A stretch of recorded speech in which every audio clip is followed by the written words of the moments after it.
প্রতিদিন আলাদা দেবী, আলাদা রং আর আলাদা শক্তির আশীর্বাদ।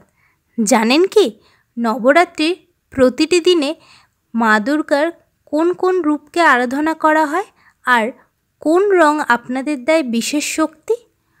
নবরাত্রি মানে শুধু পূজা নয়, নতুন সূচনা, শুভ শক্তির জয়, অশুভ শক্তির বিনাশ, আত্মশুদ্ধি, ভক্তি আর শক্তির আরাধনা। অশুভ শক্তির বিনাশ।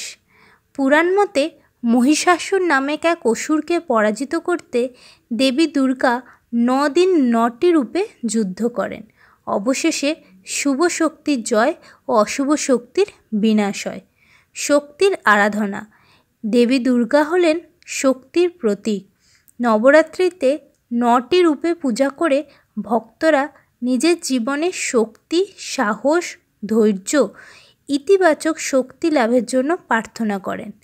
আত্মশুদ্ধি ও ভক্তি। এই 9 দিন ভক্তরা উপবাস, জপ, ধ্যান ইত্যাদি করে আত্মাকে পরিশুদ্ধ করার চেষ্টা করে। শুধু পূজা নয়, নিজের ভেতরের নেতিবাচককেও দূর করে নতুন জীবনের সূচনা করেন। কাল থেকে আমি প্রত্যেক দিন মা দুর্গার 9টি রূপের বৈশিষ্ট্য এবং তাদের মাহাত্ম্য আপনাদের সাথে শেয়ার করব। পেজটি ফলো করে রাখতে ভুলবেন না কিন্তু। কমেন্ট আর বাকি সবার সাথে শেয়ারও করুন। ধন্যবাদ।